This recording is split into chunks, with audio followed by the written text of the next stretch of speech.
Hello, and thanks for joining our presentation on induction sealing and sustainability. This is John Brown, Selig's Vice President of Marketing. During this presentation, if you have questions or need clarification, please use the chat function on the bottom of your screen. If we do not get to your question during the presentation or at the end of the presentation, we'll be answering all chats over the course of the next 24 hours. Selig is a global leader in the supply of induction sealing materials for consumer packaged goods and a specialist in consumer convenient packaging.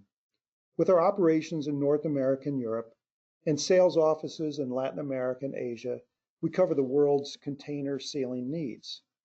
Today, I'll be presenting information on Selig's current offerings in and support of sustainable packaging, as well as some development work in the state of the recycling industry and what is needed to reach the next level of sustainability. Our policy is meant to reflect a balance between the wishes and demands of all of our stakeholders, including the community at large and the environment. Many of our customers and brand owner partners are signatories to the Ellen MacArthur Foundation, or EMF, 2025 Global Commitment, also known as the New Plastics Economy.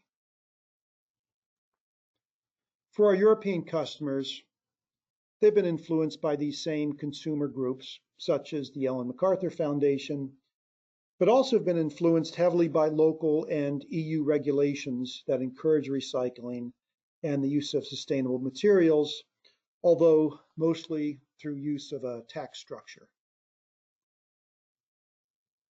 At Selig, our sustainability objectives are supported by three pillars of activity. First, use of sustainable materials.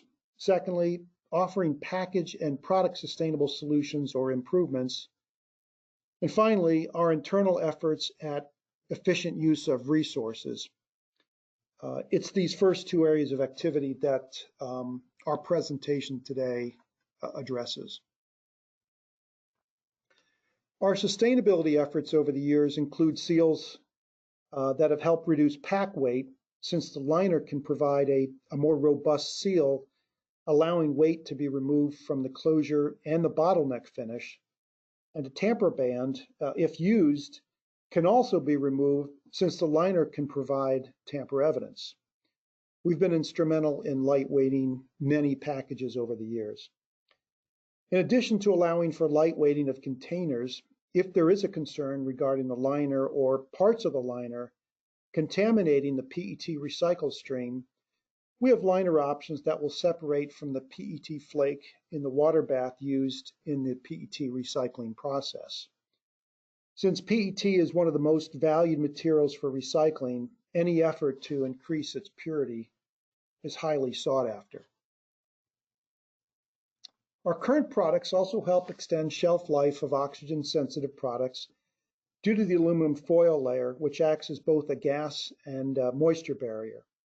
One of the largest opportunities in sustainability is reducing the amount of food wasted due to lack of perceived freshness or having met its published use-by date.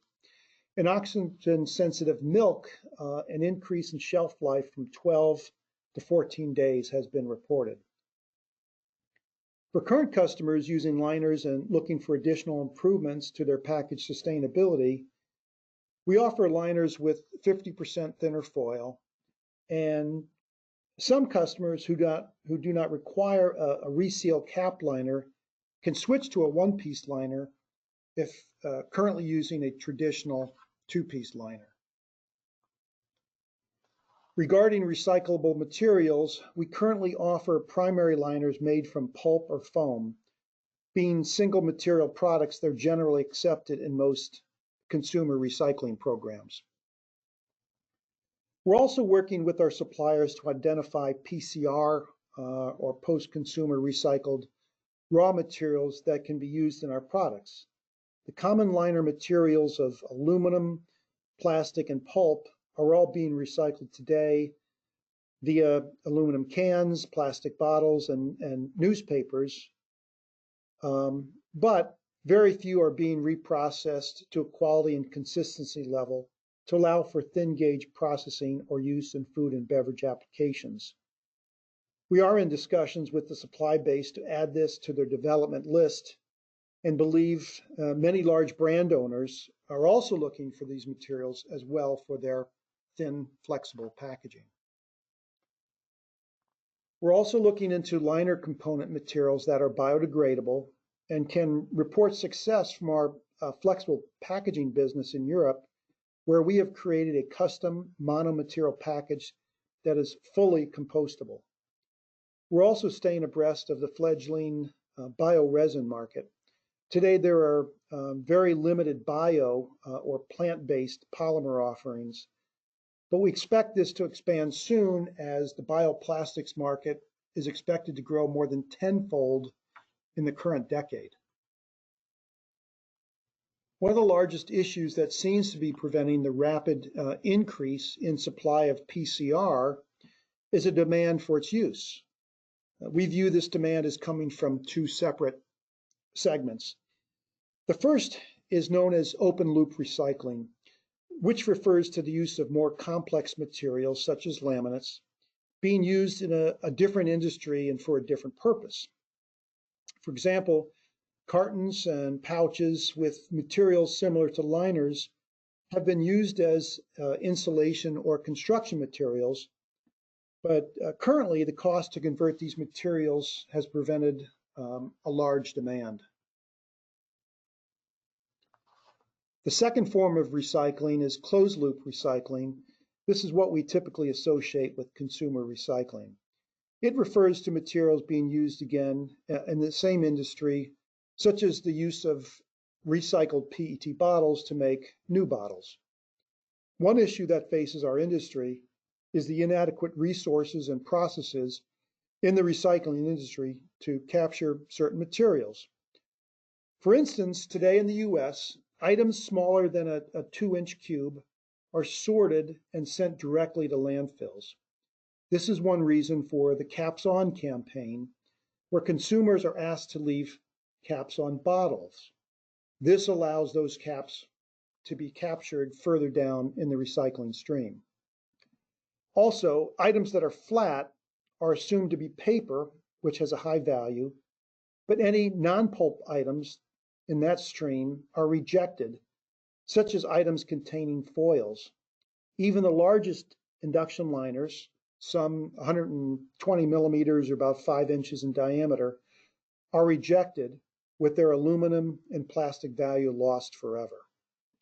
When the recycling industry solves this material sorting issue, these multi-material laminates with valuable foil, plastic, and paper materials like induction seals can then be recycled using chemical or advanced recycling, where valuable polymers, monomers, or their building block chemicals can be recovered.